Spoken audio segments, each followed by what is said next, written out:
sa tanan biktima, katong panahon nga ako Tagalog, City in Tagalog. Speak Bisaya to them. kasi kasabot sila Bisaya, sir. Katong tanang biktima, wala na ako control tanan na akong tao. Yes, it is true, I am the city director.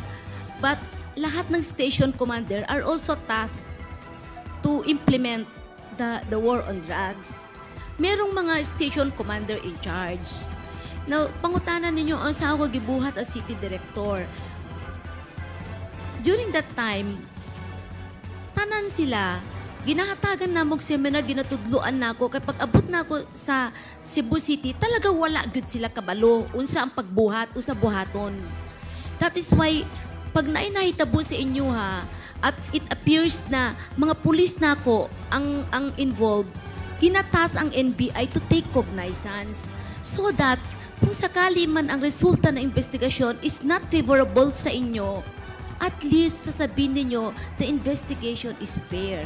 So I always, the crime scene is always open for the NBI to take cognizance. And nandun po palagi yung aming crime lab, which is a separate unit, which is not under my supervision and control po, to take cognizance sa crime scene. Yun po yung nangyari po sa Cebu. And I am very sorry in behalf of my men na nagkamali sa inyo. I'm very sorry. But I cannot control all of them. Lahat sila trained police officer. Alam nilang rules of engagement. But alam mo, once you are in the ground, you will always use your discretion. Hindi mo yan talaga, instinct yan ng tao, discretion. At nakita ko rin naman na ginamit na nagkakamali. Inaamin ko may nagkakamali. Pero pinagbibigyan ko kung saan nyo gusto mag-file ng case, pinagbibigyan ko, hinahayaan ko. At lahat po yan na-process ang crime scene. Which is not under my control ang crime scene. Separate unit mo humahawak niyan. Then I am sorry to all victims kung hindi ko na-investigahan isa-isa yung case nyo. Okay, salamat Colonel Garma. Mr. Chair, So, Mr. Chair. yes, Congressman Abante. I want to appreciate Colonel Garma for apologizing. But I just would like to correct her. Because she said a moment ago that she believes in the constitutional right of these victims. Now she is saying that they know the rules of engagement. What rules of engagement are you talking about here? The fact is this, Colonel Garma. Your men, and that includes you, violated the constitutional rights of these people. Now, that is not the rules of engagement of the Philippine National Police. If that would be the rule of engagement, then this committee will amend and look at the rules of engagement because that is wrong. The rules of engagement of the police must abide with the constitutional right of every victim. Yun lang, Mr. Chair. Okay, salamat Congressman Abante. So tapos na po yung ating pagtatanong sa ating mga pamilya ng biktima sa EJK. And with that, I'd like to thank Rise Up Philippines and Attorney Conti, Attorney Colmenares at dito po sa ating mga pamilya ng biktima.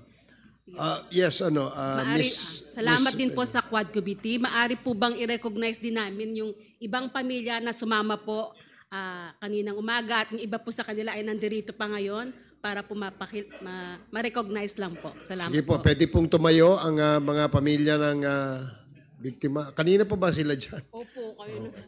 Kayo po ba'y nakakain? Meron hong pakain na pinabigay si Congressman Dan Fernandez. So maraming salamat po sa inyong pagpunta rito. At kung magkaroon pa ho ng isa pang pagdinig tungkol sa usapin sa EJK, inaasahan po namin na kayo po'y babalik. Maraming salamat. Thank you for coming. So, we will now proceed with deliberations on the... Mga questions lang din ito, Mr. Chair, since I'm sure our colleagues also have questions. Mr. Chair, We request our resource person, Colonel Garma, na basahin po yung number 8 sa kanyang pinirmahang affidavit na whose copy was distributed sa mga miyembro ng Quadcom.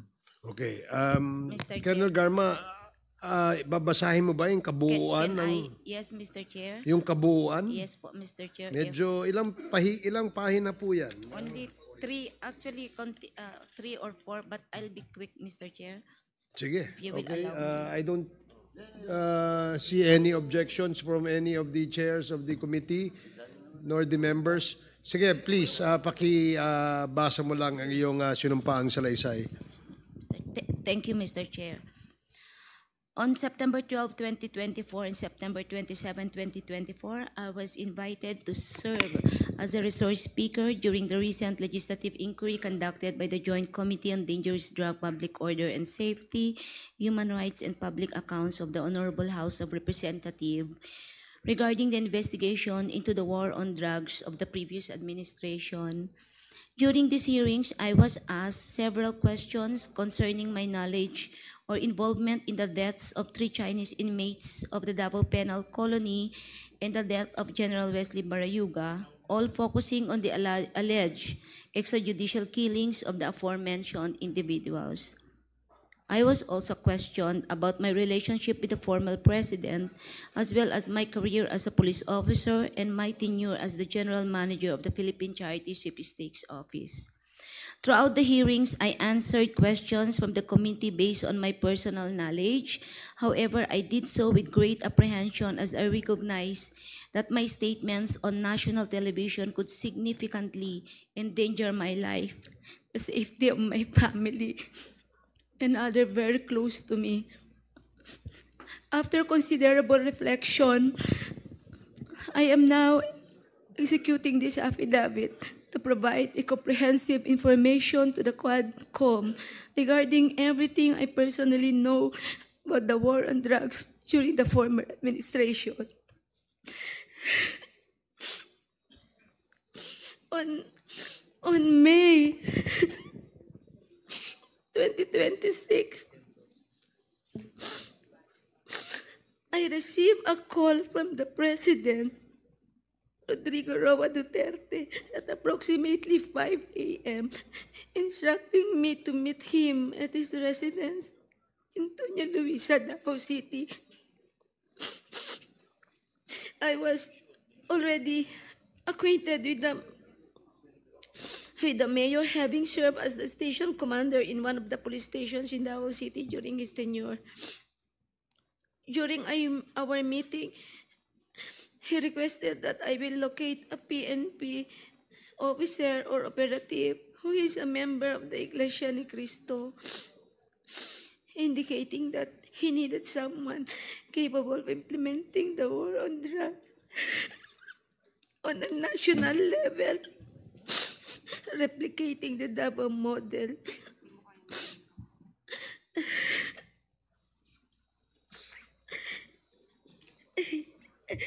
The Davao model referred to the system involving payment and reward.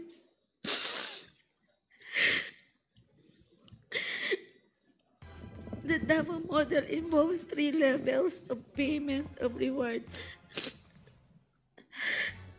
First is the reward if the suspect is killed. Second, is the funding of planned operations. And the third is the refund of operational expenses. Colonel Garma, can you speak louder? I'm sorry, speak closer to the microphone.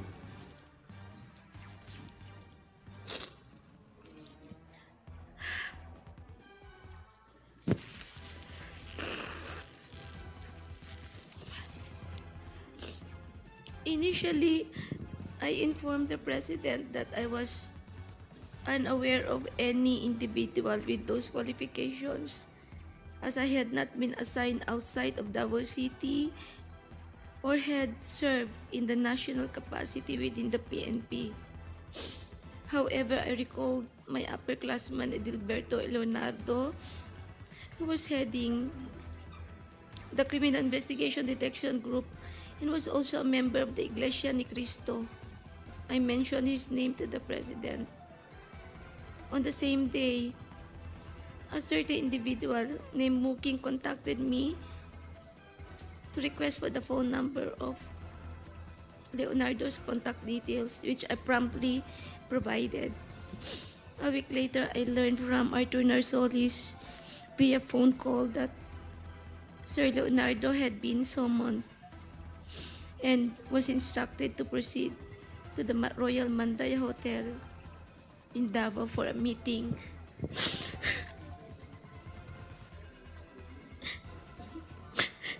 Leonardo informed me later that he stayed at the hotel for almost 3 days, during which the President directed him to organize, according to Sir Leonardo, a task force which he understood as PAOK-TF. When Leonardo relayed this information, urged me to join the task force, I declined first, citing my lack of experience in handling said operations. Leonardo subsequently informed me that he had prepared a proposal routed to Bongo outlining the task force, which would encompasses Luzon, Visayas, and Mindanao.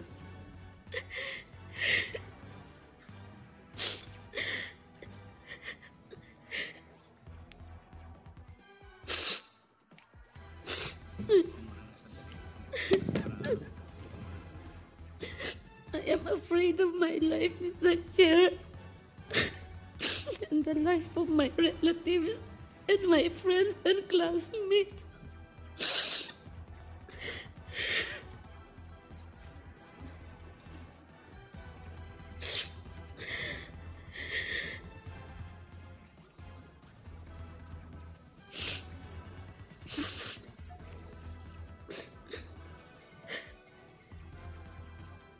Leonardo subsequently informed me that he had prepared a proposal routed to Bongo confirming the task force operation, which would encompasses Luzon, Visayas, Mindanao.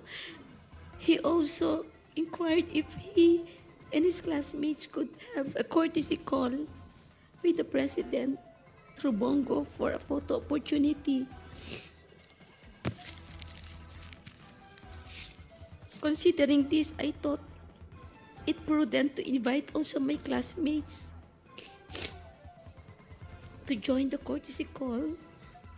So in the presence of Colonel Bacay, Villela, Grijaldo, Tuzon, and Dueñas, the member of class 97 and 96 were accommodated in separate rooms at the DPWH office in Panacan, Davao City.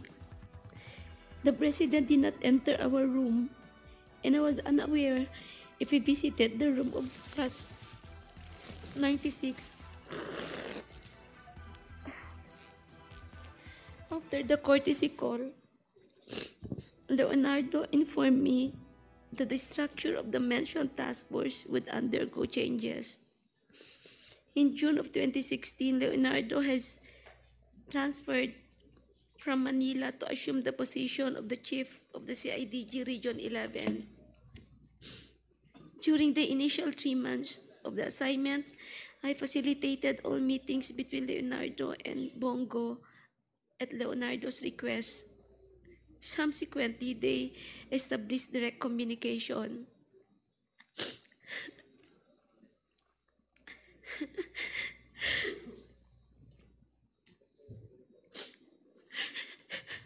Leonardo informed me that he had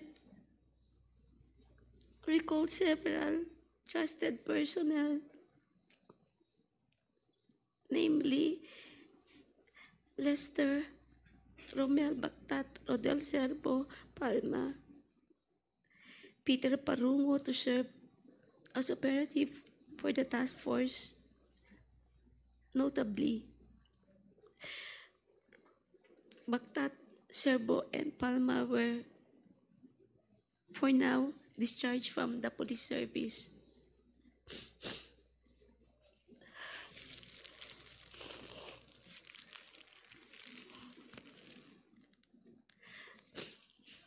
Romel Bactat, Serbo, Palma were all former police officers stationed at the CIDG 11 office. They were discharged from the service on or about a year ago due to an operation that led to the killing of one individual. Lester Berganyo is a provide citizen, while Peter Parunga was a former detainee of CIDG due to a charge of rape that has been cleared. Romel Bactat, Serbo, Palma, and Parunga were charged with the task of collecting and verifying informations provided by police officers in the field concerning arrests, deaths of individuals named in the list of drug personalities, and creating summary reports. All of these reports would then be encoded and compiled by Lester Berganyo. The compilation is thereafter elevated to Sir Leonardo, who will decide what level the arrest or killing was and its corresponding reward. Rewards were only given for killings, while for arrests only for the funding of Copland and refund for operational expenses was given. I saw how these individuals operated when I would visit my friend in CIDG 11. He conveyed that the task force would be structured differently and that he submitted a document to Bongo detailing the task force operation, including an overview of the current drug landscape in the Philippines. I was informed that the drug structure originated from Bucor, where numerous drug lords are currently incarcerated, and that it has 3 branches, Luzon, Visayas, and Mindanao, with Peter Lim involved in the Visayas region. Once the task force became operational, I later learned that all Copland's funds, refunds for operational expenses, and rewards for agents were processed through the account of Peter Parungo. Currently, Lester Berganyo maintained a comprehensive list of the drug personalities of the Philippines.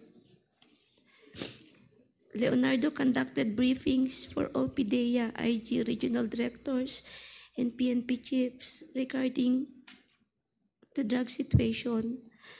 Additionally, if any individual died during police operations, Leonardo will report the incidents to Bongo for inclusion in the weekly report and request for refunds of operational expenses.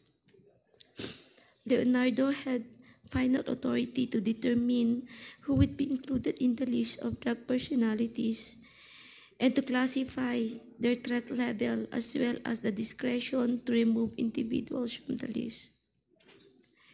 Furthermore, in 2016, while I was at the CIDG office following up the appointments of my personnel, I overheard Padilla discussing drug activities at the Davao Penal Colony with Leonardo.